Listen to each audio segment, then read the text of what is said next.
प्यारे विद्यार्थियों, एक बार फिर से स्वागत है आपके अपने चैनल जीके ट्रिक एक्सपर्ट पर। इस चैनल पर डेली आपके लिए नए नए टॉपिक की ट्रिक की वीडियो देखने को मिलती है, जिससे आपके लिए जीके याद करना काफ़ी हद तक आसान हो जाएगा और आप कभी भी एग्जाम में प्रश्न को गलत करके या छोड़कर नहीं आएंगे। तो आज की टॉपिक बहुत ही धमाकेदार है। आज से हम आपके लिए प्रीवियस ईयर पेपर का पूरा डिस्कशन करने वाले हैं, जो कि आज से हम हिस्ट्री के पेपर को उठाने वाले हैं। तो इस वीडियो को पूरी तरह से देखना। इसमें बहुत सारे मैं ट्रिक्स बताऊंगा, बहुत सारे ऐसे ऐसे टिप्स दूंगा जिससे कि आपके एग्जाम में अगर क्वेश्चन दिखेंगे तो आप डायरेक्ट आंसर कर पाओगे उस ट्रिक की मदद से। तो हम लगभग 15 से 20 ट्रिक इस आज के डिस्कशन में बताने वाले हैं। तो आप इस वीडियो को पूरी तरह से कंसंट्रेट होकर देखिएगा। और अगर आप इस चैनल पर नए हैं या अभी तक आपने इस चैनल को सब्सक्राइब नहीं किया है तो इस चैनल को सब्सक्राइब करके बेल आइकन दबा देंगे और वीडियो को लाइक भी ज़रूर करेंगे। साथ ही साथ अगर आप टेलीग्राम यूज करते हैं तो आप टेलीग्राम ग्रुप में भी जुड़ सकते हैं, लिंक आपको डिस्क्रिप्शन में मिल जाएगी। तो चलिए आज की वीडियो हम स्टार्ट करते हैं और सबसे पहला हम क्वेश्चन को देखते हैं और उसको कैसे अप्रोच किया जाता है उसके बारे में हम आपको बताते हैं पूरी ट्रिक के माध्यम से। तो चलिए पहला क्वेश्चन आपका जयपुर के महाराजा सवाई जय सिंह ने जयपुर, मथुरा और दिल्ली, उज्जैन और बनारस में वेधशाला का निर्माण करवाया। तो ये वेधशाला क्या होता है? वेधशाला को हम बोला जाता है दूसरे फॉर्म में जंतर मंतर। ये जंतर मंतर क्या होता है? तो जंतर मंतर एक ऐसा जगह होता है जहाँ से आप अंतरिक्ष के तारों को देख सकते हैं, वो जंतर मंतर कहलाता है। तो सवाई जय सिंह जो कि जयपुर का एक शासक था, उन्होंने जयपुर में, मथुरा में, दिल्ली में, उज्जैन में और बनारस में जंतर मंतर का निर्माण करवाया। अब लड़के कंफ्यूज होंगे कि कहाँ की जंतर मंतर का निर्माण सवाई जय सिंह ने करवाया। तो उसकी एक छोटी सी ट्रिक है जो मैं आपको बता रहा हूँ। उसका एक छोटा सा ट्रिक है, आपको डीजे बम याद रखना है। क्या याद रखना है? डीजे बम। दोबारा बोलेंगे, डीजे बम। डी से, जिसमें डी से आपका हो जाएगा दिल्ली, जे से आपका हो जाएगा जयपुर और बी से हो जाएगा आपका बनारस, यू से आपका उज्जैन और यम से मथुरा। इससे आप आसानी से आप सवाई जय सिंह के द्वारा बनाए गए जो जंतर मंतर उसको आप आसानी से याद रख सकते हैं। तो देखिए एक क्वेश्चन में आप कितने क्वेश्चन कर लेंगे? 5 क्वेश्चन। तो इस वीडियो को पूरी तरह से देखिएगा और अभी तक आपने लाइक नहीं किया तो लाइक कर दीजिए वीडियो को। और बहुत सारी ट्रिक हम आपको और दिखाने वाले हैं। चलिए दूसरा क्वेश्चन की तरफ चलते हैं। दूसरा क्वेश्चन है आपका कुंभ मेला। पूछा जाता है कि कुंभ मेला का आयोजन कहाँ होता है। सबसे पहले हम कुंभ मेला के बारे में थोड़ा सा जान लेते हैं कि कुंभ मेला का आयोजन 12 साल में होता है, 12 वर्ष में होता है कुंभ मेला का आयोजन। और ये 4 जगह ही कुंभ मेला का आयोजन होता है। उस 4 जगह के नाम को हम ध्यान रखेंगे। तो उस 4 जगह के नाम को कौन कौन से नाम है? वो 4 जगह, पहला है आपका उज्जैन, दूसरा है आपका नासिक, तीसरा है आपका हरिद्वार और चौथा है आपका प्रयागराज। 4 जगह कौन कौन? उज्जैन, नासिक, हरिद्वार और प्रयागराज। कंफ्यूज नहीं होना है। इसकी मैंने भी एक छोटी सी ट्रिक की व्यवस्था की इसको याद रखने के लिए। छोटा सा ट्रिक क्या है? छोटा सा ट्रिक है आपका यूएन का एचपी। क्या है? यूएन का एचपी। यूएन मतलब यूनाइटेड नेशन। यूएन का मतलब यूनाइटेड नेशन। जो संयुक्त राष्ट्र संघ की बात करते हैं उसे यूनाइटेड नेशन कहा जाता है। और एचपी का मतलब हमने इसको ब्रॉड में फैलाया तो इसका मतलब होता है हाई पावर। आपको याद रखना है यूनाइटेड नेशन हाई पावर, क्योंकि वो पूरे वर्ल्ड पे राज करता है। तो यूनाइटेड नेशन का हाई पावर, इससे आप याद रख सकते हैं। जिसमें यू से आपका उज्जैन हो जाएगा, एन से आपका नासिक हो जाएगा और एस से आपका हरिद्वार हो जाएगा और पी से आपका प्रयागराज हो जाएगा। 2 क्वेश्चन क्लियर हो गए होंगे। आपसे पूछा जाएगा कि कुंभ मेले का आयोजन कितने वर्षों में किया जाता है, तो आप बताओगे 12 साल में। अर्ध कुंभ मेले का आयोजन कब किया जाता है? तो 6 वर्ष में। और कहाँ कहाँ कुंभ मेले का आयोजन किया जाता है? तो आपको याद रखना है यूएन का एचपी मतलब यूनाइटेड नेशन का हाई पावर, जिसमें यू से आपका उज्जैन हो जाएगा, यू से आपका उज्जैन, एन से नासिक, एस से हरिद्वार और पी से प्रयागराज। चलिए नेक्स्ट क्वेश्चन की तरफ चलते हैं।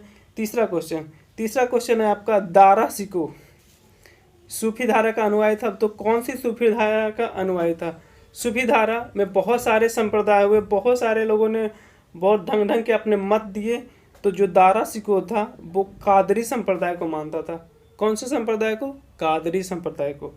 कैसे याद रखेंगे? सिंपल सा आप याद रखेंगे। देखिए यहाँ दारा लिखा हुआ है और यहाँ कादरी में दरी लिखा हुआ है। दारा दरी सिंपल से वे में आप याद रखते हैं दारा दरी, देखने से आपको एग्जाम में ऑप्शंस पकड़े जाएंगे और एग्जाम में क्वेश्चन आप गलत नहीं करोगे।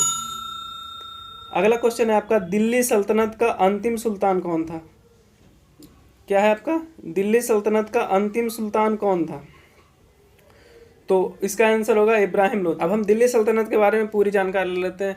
दिल्ली सल्तनत हमारे भारत में 1206 से 1526 तक शासन किया। दिल्ली सल्तनत का शासन पूरे भारत में 1206 से 1526 के बीच में शासनकाल हुआ। इसमें 5 राजवंशों ने शासन किया। 5 राजवंश के क्रमानुसार आपको कभी कभी पूछ लिया जाता है, तो आप बताएंगे। उसका एक क्रमानुसार याद करने की एक छोटी सी ट्रिक है, GKTSL। क्या ट्रिक है? GKTSL। इससे आप आसानी से आप बता सकते हो कि GKTSL से आप आसानी से उस दिल्ली सल्तनत में कितने वंशों ने शासन किया उसके बारे में बता सकते हो। जिसमें जी से आपका हो जाएगा गुलाम वंश, के से आपका खिलजी वंश हो जाएगा, टी से तुगलक वंश हो जाएगा, एस से सैयद वंश हो जाएगा, यल से लोधी वंश हो जाएगा। इसको आप कैसे याद रखोगे? GKTSL। इस ट्रिक को आप याद रखोगे, आप दिल्ली सल्तनत के सारे वंशों के नाम क्रम से आप बता सकते हो। सिंपल सा ट्रिक है, आपको नोट डाउन करते चलना है। अब इसी में आता है कि जिसमें गुलाम वंश की बात करते हैं, तो गुलाम वंश का जो स्थापना किया था वो कुतुबुद्दीन ऐबक ने किया था। पूछा जाता है कि गुलाम वंश का स्थापना किसने किया? कुतुबुद्दीन ऐबक। पूछा जाएगा दिल्ली सल्तनत का पहला वंश कौन था? गुलाम वंश। दिल्ली सल्तनत का अंतिम वंश कौन था? लोधी वंश। इस टाइप के क्वेश्चन पूछे जाते हैं, तो आपको ध्यान रखना है ये छोटा सा ट्रिक GKTSL, इससे आप कर ले जाओगे सीधे सीधे क्वेश्चन को। तो अभी हम बात कर रहे हैं दिल्ली सल्तनत की बात कर रहे हैं। तो दिल्ली सल्तनत में बहुत सारे वंश हुए, 5 वंश। अब उसके हम संस्थापक को देख लेते हैं कि किसने किस वंश की स्थापना की। तो उसका एक छोटा सा ट्रिक है, वो भी मैं आपको बता ही देता हूँ सिंपल सा वे में। तो उसका छोटा ट्रिक क्या है? आपको कुमार जल गया खीर बना के। क्या है ट्रिक? कुमार जल गया खीर बना के आप इससे याद रख सकते हैं। जिसमें कु से हो जाएगा कुतुबुद्दीन ऐबक, जो कि गुलाम वंश का संस्थापक था, जिसको अभी मैंने ट्रिक से बताया GKTSL। तो गुलाम वंश का कुतुबुद्दीन ऐबक, खिलजी वंश का हो जाएगा जलालुद्दीन खिलजी, और तुगलक वंश का हो जाएगा गयासुद्दीन तुगलक, सैयद वंश का हो जाएगा खिज खां, और लोधी वंश का हो जाएगा बहलोल लोधी। इस तरह से आप दिल्ली सल्तनत के सारे वंश के संस्थापक को बता सकते हैं। इसमें पूछा जाता है गुलाम वंश का संस्थापक कौन था, और अधिकतर क्वेश्चन पूछा जाएगा लोधी वंश का अंतिम शासक कौन था, तो इब्राहिम लोधी।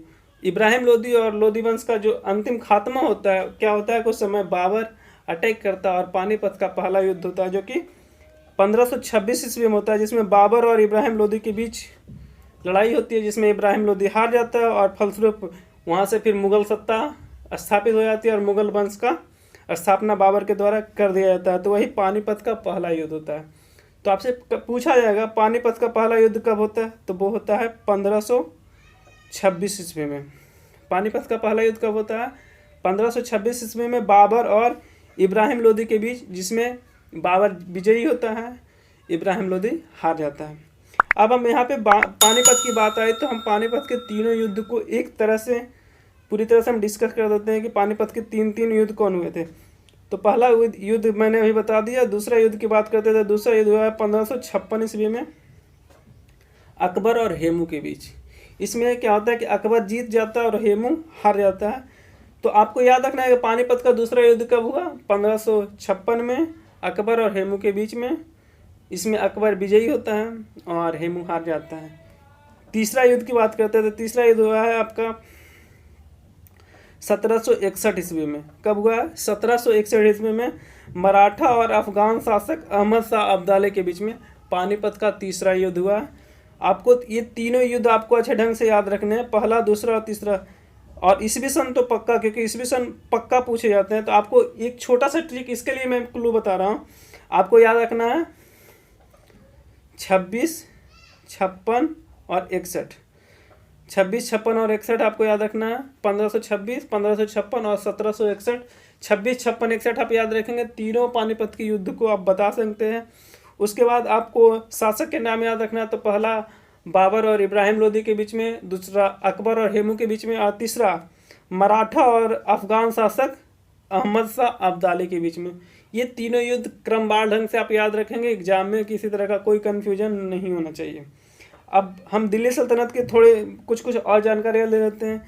तो दिल्ली सल्तनत ने कब तक शासन किया? तो 1206 से 1526 के बीच में। दिल्ली सल्तनत ने कब तक शासन किया? तो 1206 से 1526 ईस्वी के बीच में दिल्ली सल्तनत का शासन था। अब इसमें कौन कौन से राजवंश है उसको देखो, मैंने लिख दिया है। तो उसके शासक राजवंश से गुलाम वंश, खिलजी वंश, तुगलक वंश, सैयद वंश और लोधी वंश। 5 राजवंश जिसको मैंने अभी बताया। GK TSL से आप याद रखोगे। कैसे? GK TSL। इसका एक दूसरा ट्रिक भी है, वो मैं आपको अगले वीडियो में दूंगा।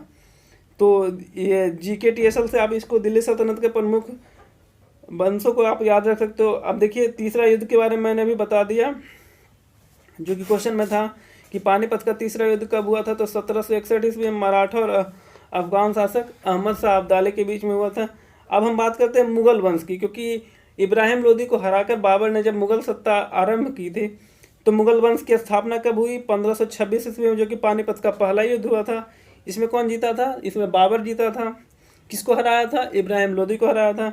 तो ये कह रहा है कि मुगल वंश की स्थापना कब हुई? 1526 ईस्वी में। मुगल वंश का जो शासनकाल था वो शासनकाल था आपका 1526 से 1857। यहाँ देखिए थोड़ा सा प्रिंटिंग मिस्टेक है, 1857 होगा, 75 नहीं होगा, मिस्टेक, थोड़ा सा प्रिंटिंग मिस्टेक हो गया है। तो मुगल वंश का शासनकाल था 1526 से 1857 था। अब पूछा जाता है कि मुगल वंश का अंतिम शासक कौन था? मुगल वंश का अंतिम शासक कौन था? तो ये था बहादुर शाह द्वितीय, या फिर उसको बोला जाता है बहादुर शाह जफर। दोनों नाम आपसे पूछे जाते हैं, तो आपको ये भी पॉइंट आपको याद रखना है। तो मुगल वंश से मैंने 3 चीज़ें बता दी। मुगल वंश की स्थापना कब हुई? 1526 ईस्वी में। मुगल वंश का शासनकाल था कब तक था? 1526 से 1857 तक। और अंतिम मुगल बादशाह कौन था? बहादुर शाह जफर या फिर बहादुर शाह द्वितीय। चलिए अगले क्वेश्चन की तरफ चलते हैं। अगला क्वेश्चन है आपका 1398 ईस्वी में तैमूर ने भारत पर आक्रमण किया। उस समय भारत का शासक कौन था? जो 1398 ईस्वी में तैमूर का भारत पर आक्रमण होता है, उस समय भारत का जो शासक था वो था नसरुद्दीन मुहम्मद तुगलक। आपको याद क्या रखना है इसमें? आपको इसमें याद रखना है कि तैमूर ने भारत पर आक्रमण कब किया था? तो 1398 ईस्वी में। और कौन शासक था उस समय? नसरुद्दीन मुहम्मद तुगलक। सिंपल वे में आप याद रखेंगे, आपको एग्जाम में से क्वेश्चन दिखेंगे। चलिए अगले पॉइंट की तरफ चलते हैं। अब पूछा जाता है गांधी जी का दांडी मार्च किस आंदोलन का उदाहरण है? तो गांधी जी का दांडी मार्च किस आंदोलन के अंतर्गत चलाया गया था, आपको जानना है। तो हम गांधी जी से जितने भी आंदोलन हुए हैं उसके बारे में हम आपको एक लिस्ट करवा देते हैं, जिससे कि आपको एग्जाम में कभी भी कोई तरह की कन्फ्यूजन ना हो और आप अच्छे ढंग से एग्जाम में कर ले जाओ। तो सबसे पहले गांधी जी के आंदोलन की बात करते हैं। सबसे पहले गांधी जी का आंदोलन था वो था आपका चंपारण सत्याग्रह। क्या था? चंपारण सत्याग्रह, जो कि 1917 ईस्वी में हुआ था। उसके बाद दूसरा था अहमदाबाद मिलकांड 1918 ईस्वी में। खेड़ा आंदोलन हुआ था 1918 ईस्वी में। ये 3 जो आंदोलन था ये छोटा आंदोलन था। ये कैसा आंदोलन था? ये 3 जो आंदोलन था वो छोटा आंदोलन था। इसमें मतलब इसे छोटे लेवल पर माना जाता है कि 3 आंदोलन हुआ था, एक चंपारण, एक अहमदाबाद और एक खेड़ा। ये 3 आंदोलन छोटे टाइप का आंदोलन था, जबकि 3 आंदोलन बड़े टाइप का आंदोलन था। वो कौन था? एक था असहयोग आंदोलन, एक था सविनय अवज्ञा आंदोलन, एक था भारत छोड़ो आंदोलन। मतलब पूछा जाए कि आपसे कि गांधी जी के कुल कितने आंदोलन मुख्य रूप से प्रचलित थे, तो 6 आंदोलन। उसमें 3 छोटा आंदोलन, 3 बड़ा आंदोलन। 3 छोटा आंदोलन के बारे में मैंने बताया। तो 3 छोटा आंदोलन आपका है एक चंपारण, एक अहमदाबाद, एक खेड़ा। इसको कैसे याद रखेंगे? तो 3 छोटा आंदोलन को आपको याद रखने का सिंपल सा ट्रिक है, आप याद रखें CHAK, चक दे इंडिया करते हैं ना हम लोग कि चक दे इंडिया, तो चक से हो जाएगा, CH से हो जाएगा चंपारण, CH से चंपारण हो जाएगा, A से अहमदाबाद हो जाएगा, K से खेड़ा हो जाएगा, CHAK। चक से आप याद रख सकते हैं, CH से चंपारण, A से अहमदाबाद, K से खेड़ा।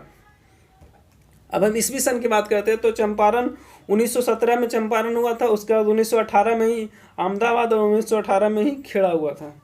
ठीक है। अब आपसे कभी कभी पूछ लिया जाता है कि गांधी जी दक्षिण अफ्रीका से भारत कब लौटे? ये क्वेश्चन, ये भी बहुत पॉपुलर क्वेश्चन है, एग्जाम में पूछे जाते हैं।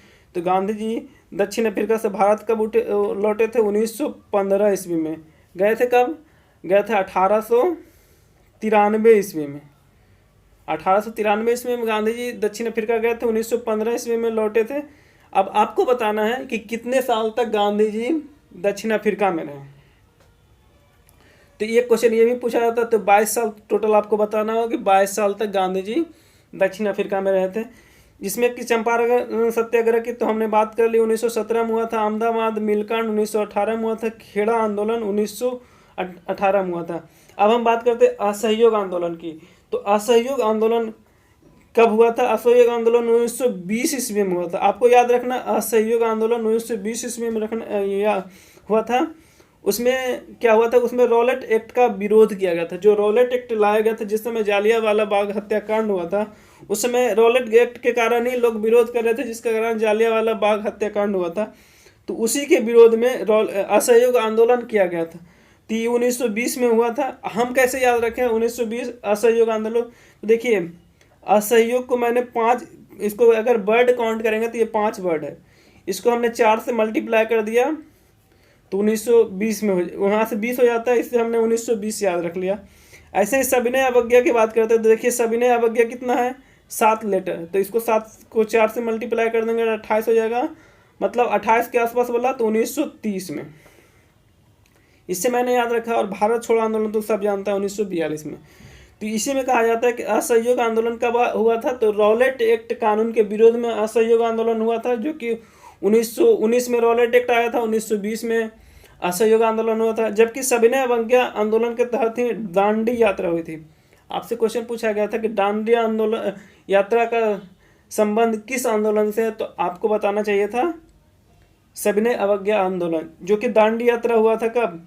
1929-30 में दांडी यात्रा हुई थी। 1929-30 में दांडी यात्रा हुई थी और उसी समय सविनय अवज्ञा आंदोलन हुआ था। चलिए आगे की ओर चलते हैं। आगे अगला क्वेश्चन है आपका पुरंदर की संधि। बहुत इंपॉर्टेंट क्वेश्चन है। पुरंदर की संधि किसके किसके बीच हुई थी? तो मुगल और शिवाजी के बीच हुई थी। इसको आप याद रखेंगे। अब कुछ नारे वगैरह हैं जो कि मैं बता दे रहा हूँ, एग्जाम में सीधे सीधे क्वेश्चन पूछे गए हैं, तो मैं उसके भी कलेक्शंस हैं मेरे पास। तो इनकलाब जिंदाबाद का नारा किसने दिया था? भगत सिंह ने। सबको याद है आपका, तुम मुझे खून दो मैं तुम्हें आज़ादी दूंगा, सुभाष चंद्र बोस। ये भी नारा सबको लगभग याद रहता है। दिल्ली चलो सुभाष चंद्र बोस, ये भी नारा सबको याद रहता है। ऐसे ही स्वराज हमारा जन्म सिद्ध अधिकार है, ये किसने कहा था? तो इसे कहा था बाल गंगाधर तिलक ने। किसने कहा था? बाल गंगाधर तिलक ने। अगला पॉइंट की बात करते हैं। तो अब अगला पॉइंट है आपका, आर्य समाज की स्थापना किसने की? आर्य समाज की स्थापना की बात करते हैं। तो आर्य समाज की स्थापना किसने की? दयानंद सरस्वती ने आर्य समाज की स्थापना की। जबकि ब्रह्म समाज की स्थापना की बात करते हैं तो राजा राम मोहन राय ने की। ये दोनों समाज से बहुत क्वेश्चन पूछेंगे, आप इसे याद रखेंगे। आपको करना क्या है कि आपको एक नोटबुक और पेन लेकर बैठना होता है, क्योंकि हम जो भी बताएंगे वो ट्रिक के माध्यम से बताएंगे। तो आपको ध्यान रखने के लिए आपको नोटबुक में नोट डाउन भी करते चलना है। और अगर आपने अभी तक ऐसा नहीं किया है तो आप इस वीडियो को दोबारा, जब ये वीडियो ख़त्म हो जाएगी तो फिर से आप इसके प्ले करके आप नोटबुक में नोट डाउन करके इसकी रिवाइज करेंगे। और अगर आप हमारे टेलीग्राम ग्रुप में जुड़ेंगे तो इसी से रिलेटेड हम आपको क्यूज करवाएंगे। एक फिक्स टाइमिंग होगी, अभी मेंबर्स थोड़ा सा कम है, इसलिए जिस दिन मुझे लगेगा कि 1000 मेंबर्स पूरे हो गए उस दिन से हम लोग क्यूज शुरू कर देंगे। और जो हम पढ़ाएंगे इस वीडियो में वही क्यूज में डायरेक्ट क्वेश्चंस रहेंगे आपको। तो आपको क्यूज की प्रैक्टिस भी हो जाएगी और साथ ही साथ आप प्रीवियस ईयर पेपर को भी अच्छे ढंग से डिस्क्राइब कर लोगे ट्रिक के माध्यम से, तो आपको याद हो जाएगा। और एग्जाम में यहाँ से डायरेक्ट क्वेश्चन आपको दिखेंगे, आप डायरेक्ट करोगे, इससे आपकी एक्यूरेसी लेवल इम्प्रूव हो जाएगी। तो आपको क्या करना है कि टेलीग्राम भी ज्वाइन कर लेना है, हमारा टेलीग्राम ग्रुप। साथ ही साथ वीडियो को लाइक भी करना है, सब्सक्राइब भी करना है और दोस्तों के साथ भरपूर शेयर करना है। इतना शेयर करना है कि जल्दी से जल्दी हमारे मेंबर 1000 प्लस हो जाए, ताकि आपकी क्यूज शुरू हो सके। साथ ही साथ जल्दी से जल्दी हम चाहते हैं कि आपके चैनल पे लाइव क्लासेज की व्यवस्था हो। तो सब्सक्राइब भी करना है, दोस्तों को जोड़ना भी है, सब कुछ करना है, क्योंकि यहाँ पे हम आपको भरपूर ट्रिक देंगे। आप हमारे प्लेलिस्ट को चेक कर सकते हैं, मैंने सारे प्लेलिस्ट अपडेट कर दिए, उसमें बहुत सारे ट्रिक की वीडियो है, तो आप उसे भी देख सकते हैं। एग्जाम से रिलेटेड है, एग्जाम में आपकी एक्यूरेसी को बूस्ट करने में सहायता करेगा। चलिए अगला पॉइंट की देखते हैं। अगला पॉइंट है आपका एतमाद उद दौला का मकबरा कहाँ है। क्वेश्चन सीधे सीधे पूछा गया है, एतमाद उद दौला का मकबरा कहाँ है। तो आपको क्या बताना है, आगरा में। अगला बाबर का मकबरा कहाँ है, तो काबुल में। बाबर का मकबरा कहाँ है, काबुल में। अगला है आपका आईने अकबरी किसने लिखी है। आईने अकबरी लिखी गई है अबुल फजल के द्वारा। आप एक बुक का नाम सुने होंगे, अकबरनामा। आपने अकबरनामा एक बुक का नाम सुना होगा। तो अकबरनामा का 3 पार्ट है, अकबरनामा का 3 पार्ट है जिसको कि अबुल फजल ने लिखा है। उसमें से एक पार्ट है आपका आईने अकबरी। क्वेश्चन पूछा जाएगा, आईने अकबरी किसने लिखा, अबुल फजल ने। अकबरनामा किसने लिखा, अबुल फजल ने। तो इस टाइप से क्वेश्चन आपको डिस्क्राइब करके अलग अलग फॉर्म में तोड़ कर बनाया जाता है। तो आप इसे याद रखेंगे कि आईने अकबरी अबुल फजल ने लिखा और अकबरनामा भी अबुल फजल ने लिखा। अकबरनामा का ही एक पार्ट है आपका आईने अकबरी। अब हम चलते हैं आपका विजयनगर साम्राज्य। आपको विजयनगर साम्राज्य की बात करते हैं। हम विजयनगर साम्राज्य के बारे में थोड़ी सी जानकारी ले लेते हैं। तो विजयनगर साम्राज्य में 4 राजवंशों ने शासन किया। कौन कौन से राजवंश थे, वो थे संगम, सुलूब, तुलुब और आरिबीडू। कौन कौन से राजवंश थे, संगम, सुलूब, तुलुब, आरिबीडू। उसको याद रखने की एक छोटी सी ट्रिक है, संसुतुआ, संसुतुआ। देखिए यहाँ पे मैंने ग्रीन कलर से कुछ हाईलाइट किया गया है। ये ग्रीन कलर से जो हाईलाइट किया गया है वो आपकी ट्रिक है, तो आप इसे ध्यान रखेंगे। और या तो फिर बहुत ज़्यादा इंपॉर्टेंट वो पॉइंट्स है, तभी हमने ग्रीन कलर से हाईलाइट किया है। तो संसुतुआ, इससे आप विजयनगर के चारों राजवंश को याद रख सकते हैं, संगम, सुलूब, तुलुब, आरिबीडू। अब आपसे पूछा जाता है संगम वंश के संस्थापक कौन थे, तो हरिहर बुक्का, सुलूब का नरसिंह और तुलुब का वीर नरसिंह और आरिबीडू का तिरुमल। देखिए यहाँ पे वीरान सिंह हो गया, इसको आप कर लीजिएगा वीर नरसिंह। क्या हो जाएगा, वीर नरसिंह। थोड़ा सा टाइपिंग मिस्टेक हो जाता है क्योंकि मोबाइल फ़ोन से थोड़ा सा रिकॉर्डिंग करने में थोड़ी सी टाइपिंग मिस्टेक होती है कभी कभी, और ध्यान नहीं रहता एक ही इंसान कितना टाइपिंग करेगा, थोड़ा सा दिक्कत होती है। तो आपको यही है कि विजयनगर जो साम्राज्य है उसके 4 राजवंश थे। कौन कौन, संगम, सुलूब, तुलुब, आरिबीडू। सबके संस्थापक याद रखना आपको, पहला संगम का हरिहर बुक्का, दूसरा का नरसिंह, तीसरा का वीर नरसिंह और चौथा का तिरुमल। अब एक क्वेश्चन और पूछा जाता है, विजयनगर का पतन किस युद्ध में हुआ था। तो देखिए विजयनगर जो पतन हुआ था वो तालीकोटा के युद्ध में हुआ था। कौन से युद्ध में, तालीकोटा के युद्ध में। इसको कैसे याद रखेंगे, इसके एक हम छोटी सी ट्रिक आपको बताते हैं। जैसे देखिए यहाँ पे लिखा हुआ है विजय, यहाँ पे लिखा हुआ है विजय और यहाँ पे लिखा हुआ है ताली। तो आप खुद सोचिए कि अगर कोई इंसान जीतता है तो हम उसकी ताली बजा के उसका स्वागत करते हैं। जब वो आता है हमारे यहाँ जीत करके तो हम उसका ताली बजा के स्वागत करते हैं कि उसने जीत लिया। तो इसी से आपको याद रखना है कि विजयनगर जो साम्राज्य का पतन हुआ तो वो तालीकोटा के युद्ध से। हमको बस याद रखने से मतलब है, वो कैसे होता है नहीं होता आई डोंट नो, बट हमें याद रखने से मतलब है। तो विजयनगर का पतन किस युद्ध में हुआ था, तालीकोटा के युद्ध में हुआ था। वहाँ से विजयनगर पूरी तरह से खत्म हो गया। विजयनगर के बारे में 1-2 जानकारी और हम दे देते हैं। पूछा जाता है विजयनगर किस नदी के किनारे अवस्थित था। तो विजयनगर जो था वो तुंगभद्रा नदी के किनारे अवस्थित था। कौन सी नदी, तुंगभद्रा नदी के किनारे अवस्थित था विजयनगर। तो आज के वीडियो में बस इतना ही। हमें आशा है कि आपको ये वीडियो पूरी तरह से पसंद आए होगी। अगर वीडियो पसंद आई है तो आप हमें कमेंट सेक्शन में कमेंट करके भर दीजिए कि हाँ मुझे वीडियो पसंद आए, ताकि मैं इस सीरीज को पूरी तरह से कंटिन्यू रख सकूं और आपको एक अच्छा कंटेंट प्रीवियस ईयर पेपर का मिल सके। तो दोस्तों के साथ शेयर करना, सब्सक्राइब करना है, चैनल को धुआं उड़ा देना है। पूरा एग्जाम में क्वेश्चन छोड़ने की ज़रूरत नहीं है, एक भी क्वेश्चन नहीं छूटेंगे अगर आप इस पूरी सीरीज को देखते हो। तो किसी भी एग्जाम में अगर जीके जीएस वनडे एग्जाम में अगर पूछा जाता है, उसमें हिस्ट्री के क्वेश्चन पूछे जाते हैं, तो आपको यहाँ से क्वेश्चन बाहर एक भी नहीं मिलेंगे। तो मिलते हैं आपसे अगली वीडियो में, तब तक के लिए थैंक यू, बाय बाय।